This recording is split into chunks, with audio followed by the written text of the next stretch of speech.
Hello and welcome to this masterclass, Reclaim Your Mind Power. My name is Monica Matea. I'm certified health and life coach and naturopathic chef, and I help people to transform their life, especially when it comes to health. I specialize especially with people with type 2 diabetes or pre-diabetic who want to reverse type 2 diabetes, who want to end the sugar addiction, who want to understand, the low carb diet and generally what the whole spectrum about diabetes and live beautiful, healthy lives. But I'm doing this masterclass on the mindset because what I have noticed from my practice and clinic when working with people in coaching capacity, that quite often the managing their thoughts around food didn't allow them to create the long lasting results, because we could work and we could reverse type 2 diabetes, or we could help them, I could help them to manage the sugar levels better. But at some point, they were coming back to what they had in the previous time. So I've developed it all based on my experience with people. Is the 3-step simple system you can actually use in any area of your life. So I just wanted to start with a short story. You know how it is at the change of the seasons. We quite often look at the cupboards, wardrobes, and we may be changing shoe cupboards as well, and be changing our clothes into winter clothes or summer clothes. So what I have done, and I live in UK, I have done and I look into my shoe cupboard because it started to become full of everything. My sandals, flip-flops, and then boots, and I had all the shoes in the same place, all mixed up, no space to put anything and find anything. And I was looking at it and I was like, oh my goodness. And it was bothering me for some times. And I thought I need to declutter it. So normally what I do, I take everything out, sort this out, sort the shoes I'm not going to use anymore, give them to charity or sell them, and then put away the shoes for the next season. I just wanted to do it.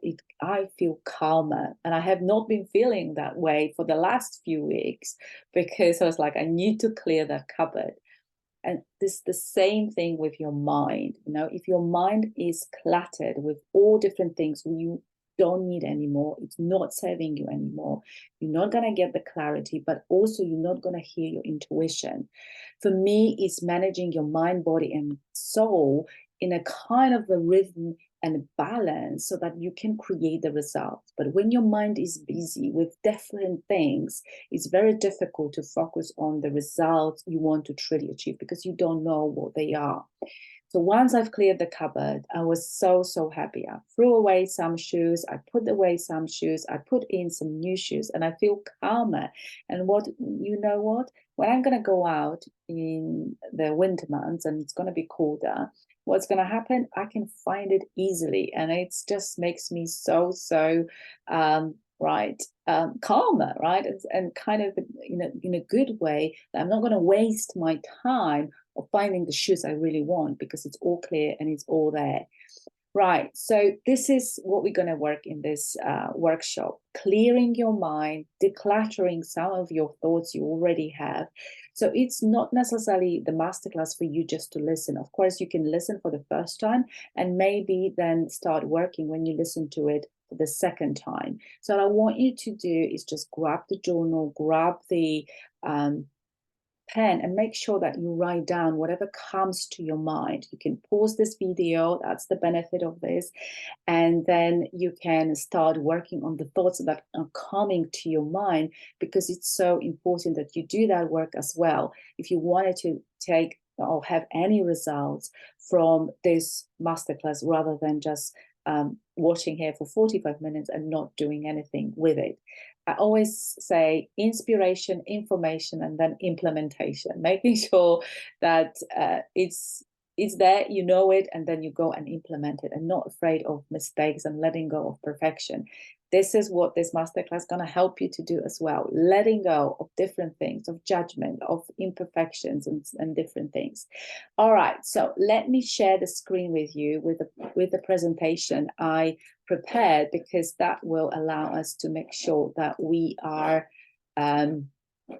well, we are doing this in a way that is good. So that's me. That's the masterclass, which I had live on that day. Your thoughts create your feelings, right? So I just want to ponder for a minute about this. I want you to just ask yourself the question, do my thoughts actually create my feelings? What does it truly mean, right? So I can give you an example, and we quite often go into the social settings, social events, and somebody may say something, and quite often we treat different things personally. We sort of take it and adopt it and think like, oh, that person mentioned something and I don't feel comfortable with it because I'm starting comparing this to my, or seeing this in my life, but and taking it very, very personally. And what it means, I can feel anxious suddenly, or I may think not worthy, I may feel not enough, I may feel like judged because I look in a certain way, or I said something, or the other person said, and I'm just suddenly looking for it. Did that person mean this about me, or what's going on in here? That is probably a kind of an example where it could be a negative way of looking at some of the things people say, because maybe we are looking in ourselves at a bit of a negative reflection, or especially if that comment was negative.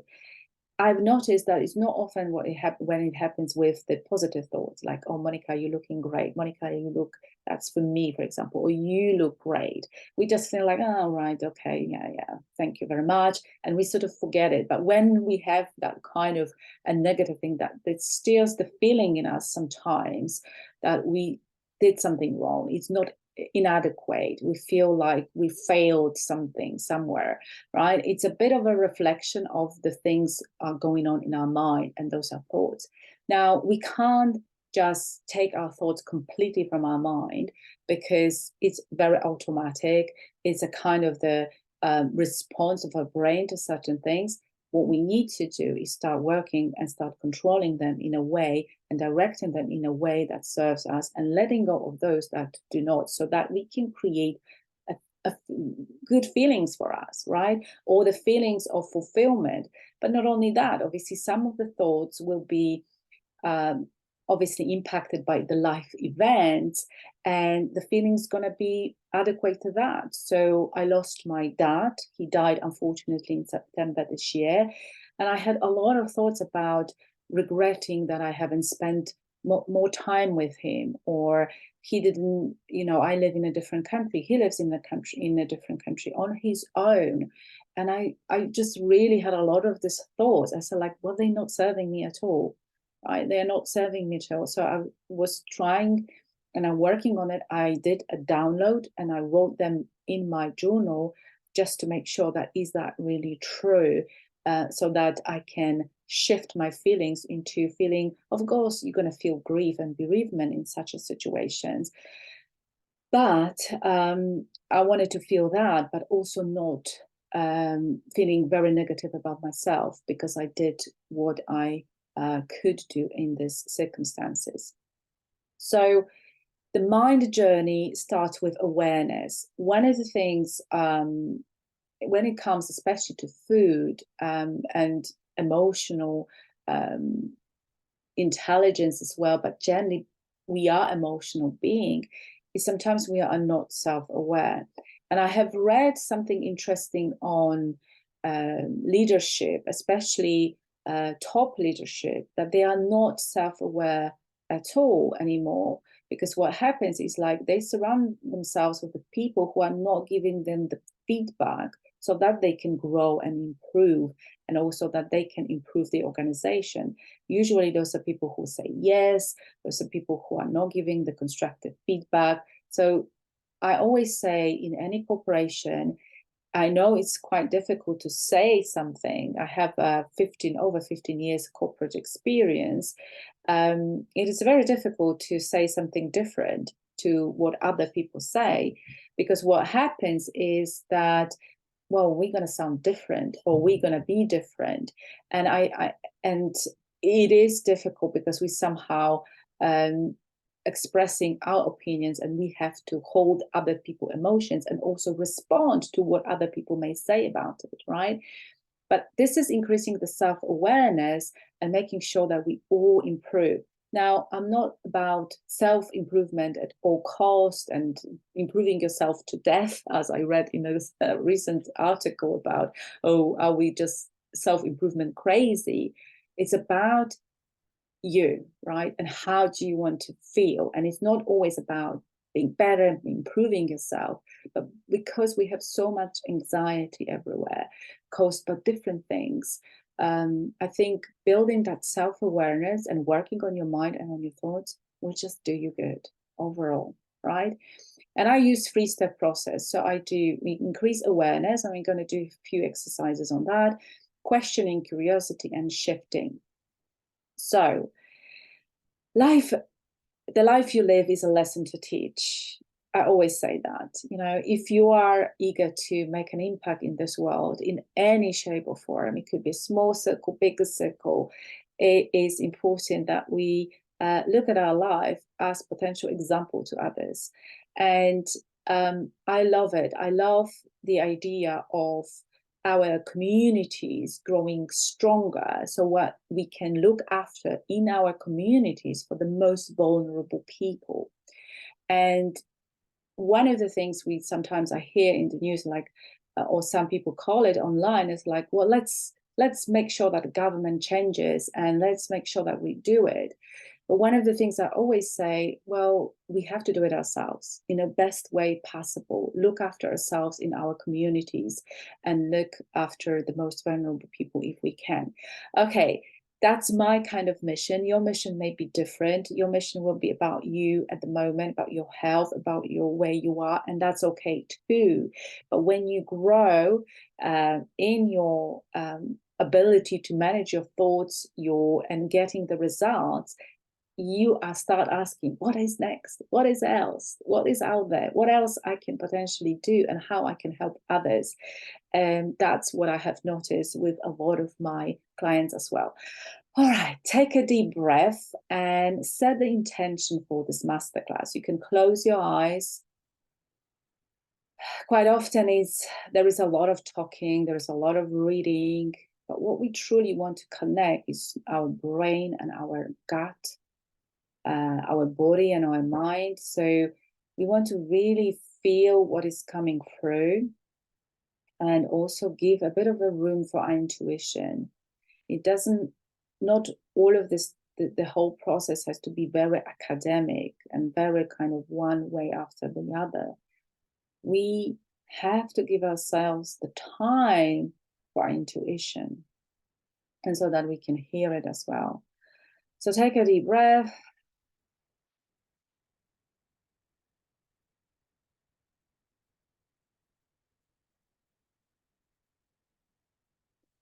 And now I want you to set the intention for this masterclass. Just say it to yourself. You don't have to write it yet. What is the intention for this workshop masterclass? What do I truly want to learn? What is on my mind at the moment?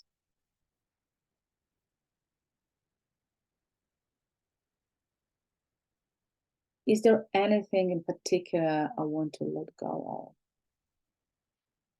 We may have the whole list, but if we can focus on one thing, that will be probably most productive.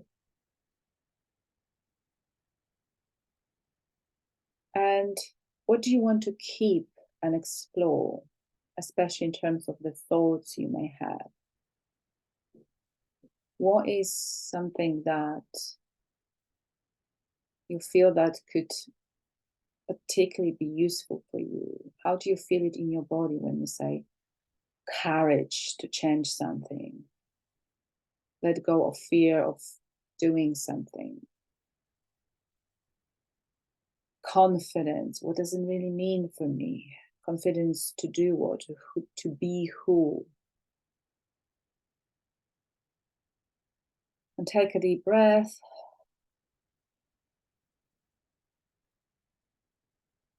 And now you can open your eyes. You can post this video if you want to write down something in the journal, but I'm going to continue. But it's important that if you can, whatever came to your mind as first thing, don't overthink it. Just put it in your journal. It could be a thought, it could be multiple thoughts, something that you want to work on. So, what is the awareness? Awareness is the ability to perceive and become conscious of one's inner world while still taking notice of external surroundings. So, we perceive ourselves and within a certain environment, but quite often a lot of focus and attention is on our external things or external environment. But I always encourage my clients when they go to social events or they travel on holidays, I don't want them to throw away everything that they have learned about nutrition, about how they feel, about their energy, about the food and everything. I want them to feel empowered when they are in a social event situation and when they travel on holidays, and absolutely not deprived, but empowered to make their own choices, which basically become from the awareness, right? One of the questions I've recently asked my one of my clients who is traveling to visit her family, that she knows there will be a lot of different things out there. They don't necessarily eat healthy. There will be a lot of sweet stuff. She's obviously trying to reverse type 2 diabetes. So for her, massive amounts of refined carbohydrates, it's just not good, right? She's not going to feel good. And she doesn't want that, but she doesn't necessarily know how she can empower herself to make her own choices. And I ask the simple question, who do you want to be on that journey? Or who do you want to be in that trip, right? Because sometimes it's all about communication, but understanding of, for us, that we also have a choice, and that comes from the awareness. So how can you increase the self-awareness? So discover yourself.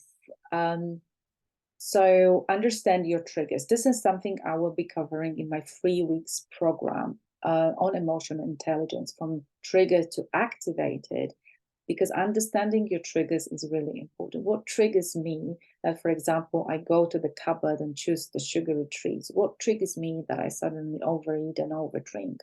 What triggers me that I just come into myself, I can't express myself authentically, and then I come back home and binge eat or binge drink, or I choose not healthy food and all of that. So the triggers are important, especially when it comes to food, to healthy choices, but anything in life. Money is a massive trigger. Like, yeah, I don't know anyone who would not be triggered by money. It's amazing. Like, we've been brought up with a certain perception of what money is, but it's the same as with health. Really, it is, right? It's quite often a sensitive topics for many people. I remember I had a party at some point, I think in the past, and because I am about type diabetes, somebody questioned me, why did I serve cakes in my party? And usually when I serve cakes, I try to make them as healthy as possible, but they do have some sugar, right? And I always say, well, first of all, I deal with healthy people, and you always have a choice. You don't have to have a cake, right? And definitely you don't have to have 3 or 4 cakes, right? If you're feeling that it's not for you. So I want people to make choices. I don't want to take away the choices from people. And one of the other triggers is like, people have like, I'm not going to have any bad food in my house. I'm not going to be tempted and triggered. I said, like, well, that's fine. It's your choice. But what happens if you go out? What happens if you go into social parties? What happens when you travel? Like, you feel like you are deprived. And because you haven't trained your resilience and you don't understand your triggers sometimes, it's easy to choose that, bad food. And the thing is that when you change the perception of it, it's just so much better for you, because you are getting that inner peace. in there, and you're making the choice for yourself and your health and your long-term health. Observe others' reactions. So see the bigger picture. Don't focus only at task at hand. And I think it's important because we quite often we focus on that one thing, right? But we don't see ourselves in 5 or 10 years' time, because we sort of think that it's not going to affect us. It's not, there isn't a bigger picture for us. It's either here or whatever, right? And that is quite often something that very difficult to connect with your kind of future self, and a person who, for example, refuses refined carbs and eats healthy and it's energetic and it has an amazing health for as long as possible. Be open-minded. I always, when people come to me with a lot of nutritional protocols, they've done keto, they've done, I don't know, they've done keto, they've done, they are on an extremely low carbs, they've done vegan, they've done all of the different things. I always say, well, let's start with the beginner's mind. I know you know it, but what if you can see a different perspective on it, right? What if what you knew is no longer valid for you because you moved on? It's your journey. So we're starting this with the beginner's mind. Step outside the norm, right? Try different things, set a positive example. And I think that's a very important thing, because quite often say, well, I didn't have any positive examples in my home, so why should I give my, like, children don't care, for example, because that's the biggest thing is about parents and giving examples to our children, like, and we think, first of all, when children are very small, they may not tell you and see it, like they may not, but they do see it. Sorry, they do see it. Like they may not tell you on or have a discussion on it, but they see it. They hear it. They hear what parents say, what they do, what they eat. And the thing is that they will rebel because they want to try their own ways. But as you grow and getting older, those old habits from the families, they're coming through, and we can see it all over the place, because we think, well, that's how my mom was, that's how my dad behaved, that's what they ate. And we go into this cycle, and it's sometimes quite difficult to break, because we are not self-aware, and the thing then we say, well, that's our destiny. But I think setting positive example, because you are on this journey and you grow and you allow yourself to grow in the capacity, what is possible for you, then you're setting a positive example, first of all, for yourself, and others will follow if they want to. Seek feedback from others. And I think this is one of the difficult things, because not everyone is good in giving feedback, and we are not good at taking it. But we will be exploring that awareness and giving and receiving feedback in my course as well. And be compassionate. It will not happen overnight. Nobody's perfect. Our brain has this capacity to judge other people, almost like automatically. Like sometimes I question my thoughts, why I did think about something about a person, and it's natural, right?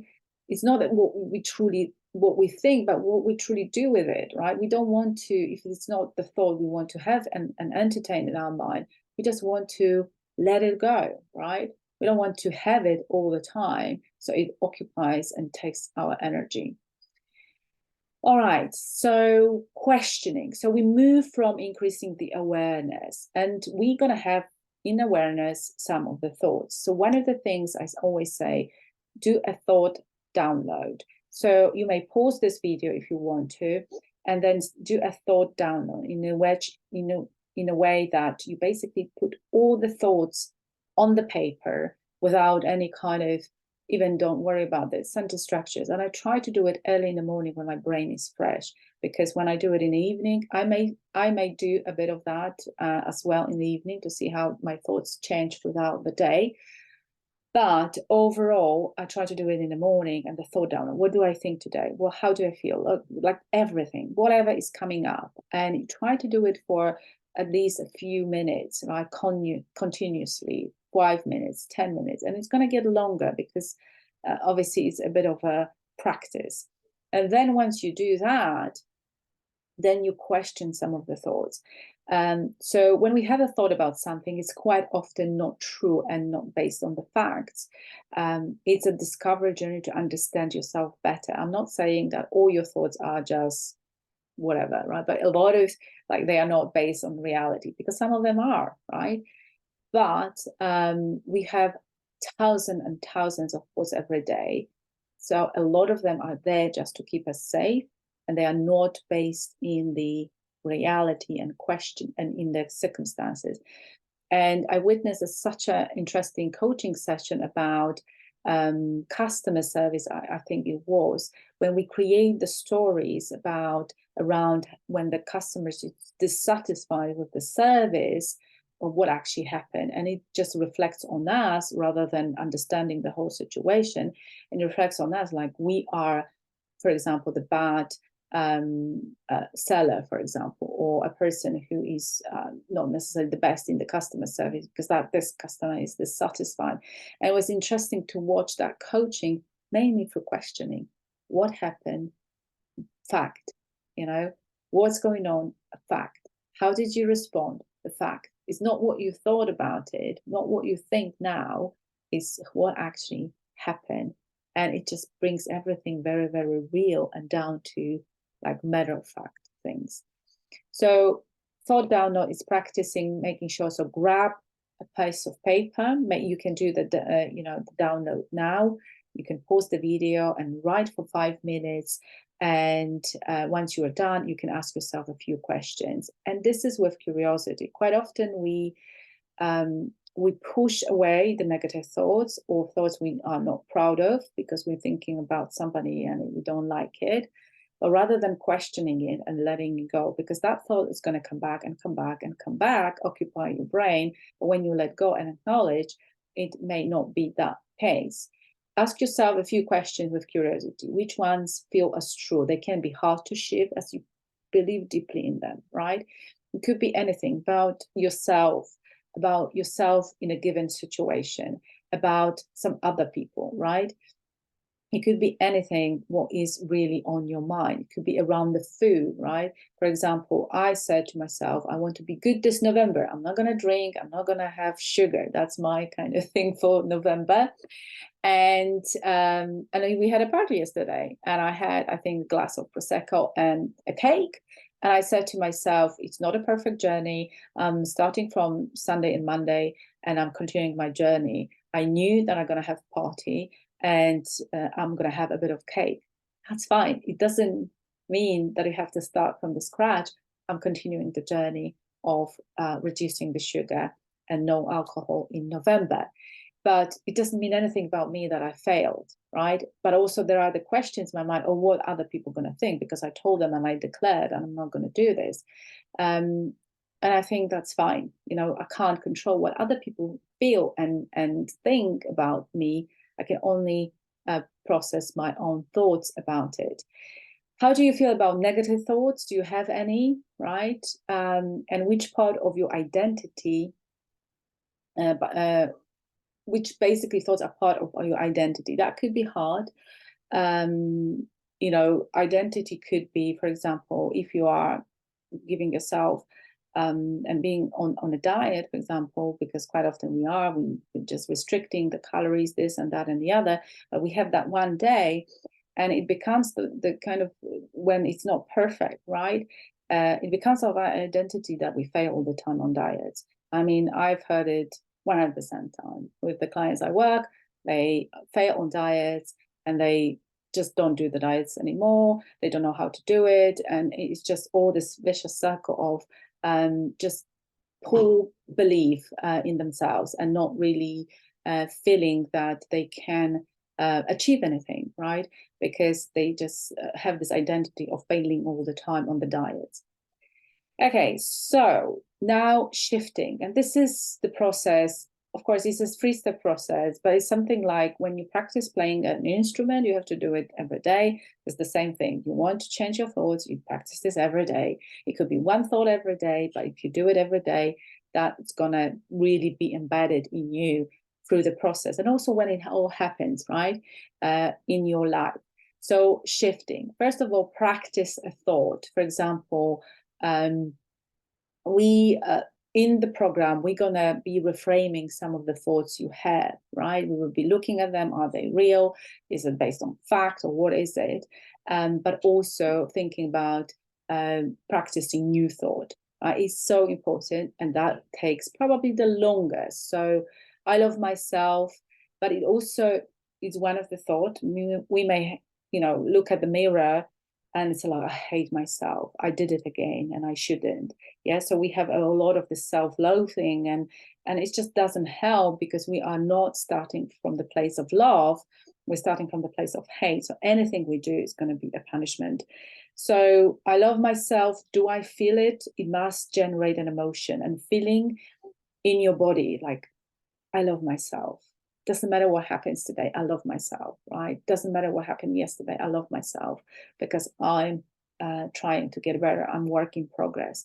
So it must generate an emotion. And so feeling inspired to take action, like dressing up nicely if you want to, eat healthy, exercise. Also, I'm going to plan, like, I never have time for myself, or I never have time to go to the gym. I never have time. So instead of never, which is quite based in a part probably of your identity of never going to, or not making the commitments, is like, I'm going to plan my day better to have time for X and Y, right? And this is something that you need to do every day, because every day is different. Every day brings different things, right? So it's going to happen. And therefore, practicing this is important. Believe in a new thought. Find evidence everywhere you can, right? It's so important. We're going to practice. We're going to celebrate it in the program. So important. Practice every day, especially creating emotion in your body. For example, I quite often recommend my clients to have visualization around eating healthy food, right? So they choose a vegetable or something that they truly like. They close their eyes and they just really imagine this juicy, I don't know, apple and carrot and celery, if you like it, and just really like how nourishing it is, and how gives you all of these emotions. And basically, we're creating that emotion, and you're gonna notice that if you do it more frequently, they visualize it, that your saliva is gonna because it's created by your mind, and there is and obviously the gut reaction as well, that in expectation of receiving something very nutritious, you're saliva is going to increase, and all of that. So you're starting something physical in your body, and it's so important as well. And emotion as well. You will start thinking on purpose in every area of your life. I think on purpose. If I'm in a certain situation and I want to make sure that I show up for myself, like when I do a party at home, or when I go somewhere, who do I want to be? And I want to think on purpose, like, I'm not going to criticize myself. I'm not going to take whatever anyone says personally.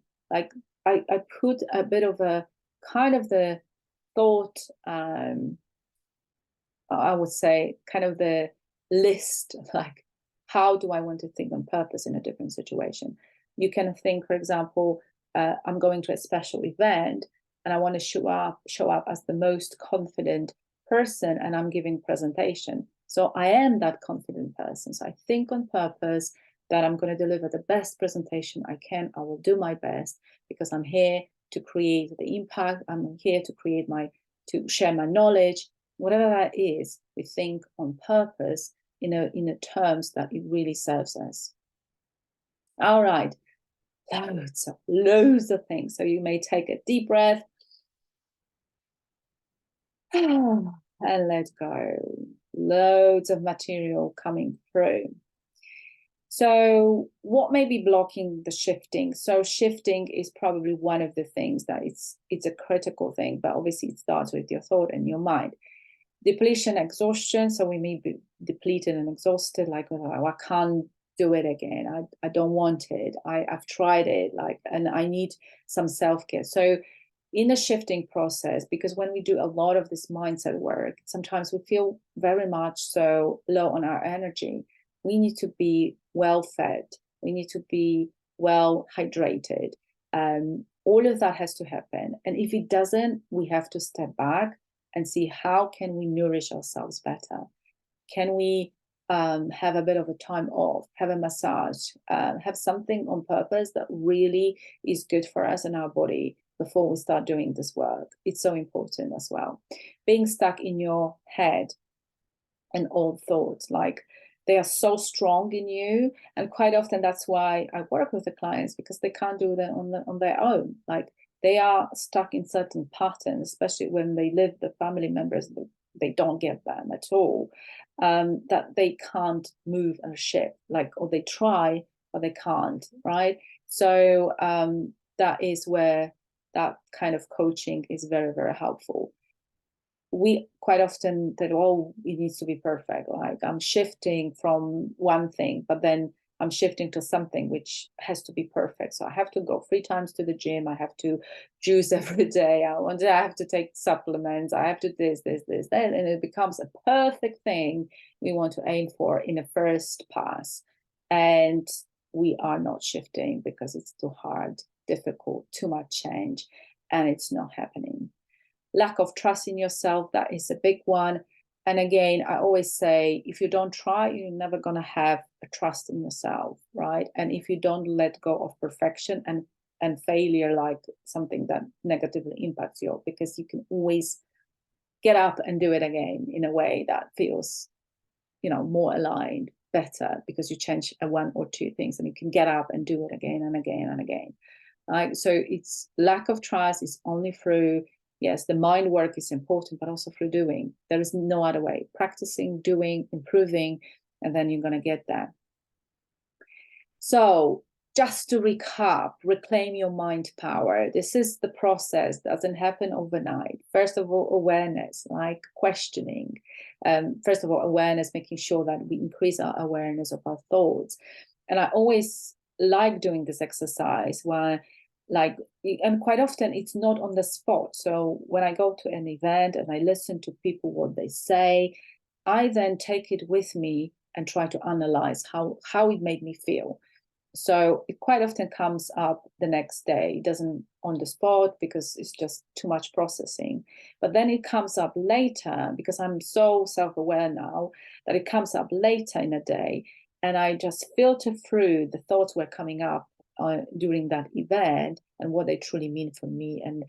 And I start questioning. So I'm accessing my thought, and what I believe in, and I question it, right?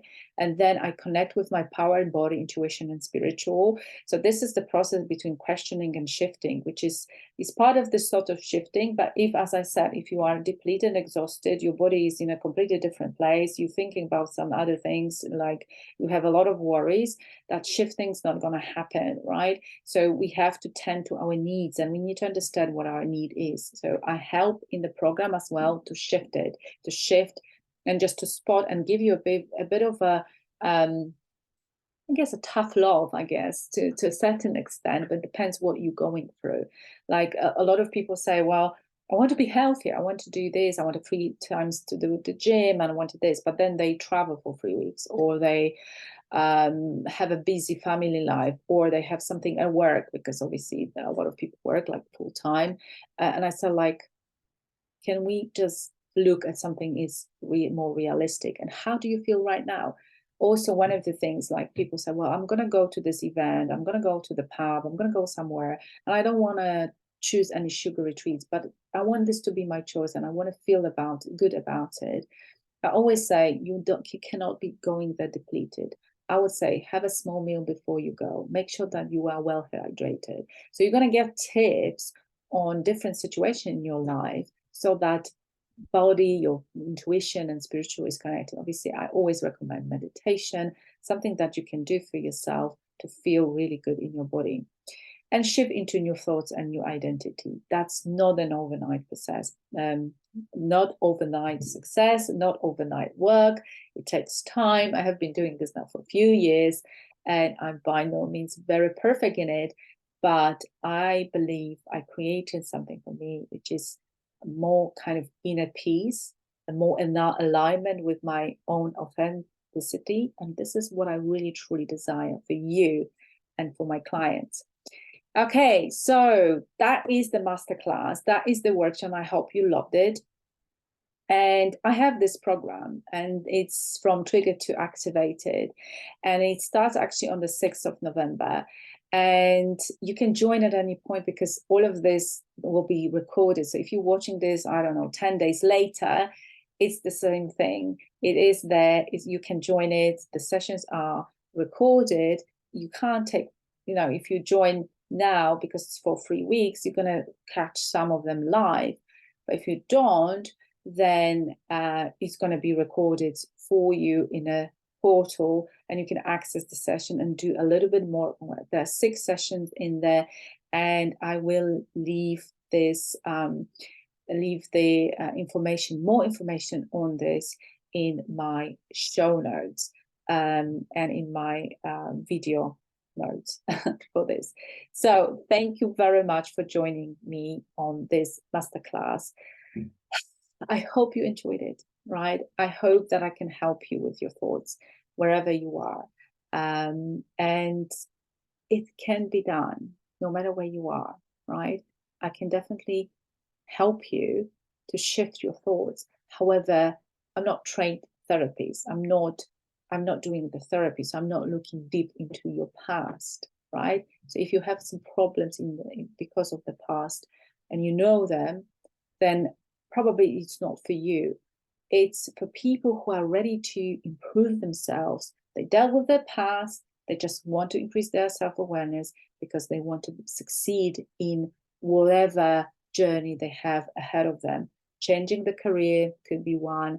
Relationships probably more complicated, but generally health and really putting the healthy habits in place for the longer term benefits, to avoid serious conditions, to avoid problems in the future, right? But also giving you the calm now, because this can bring you a lot of benefit right now, because I've really truly believe that in managing your mind for what is possible for you on your particular specific journey can bring you so much good. So take care. Thank you very much, and I hope to connect with you, and goodbye.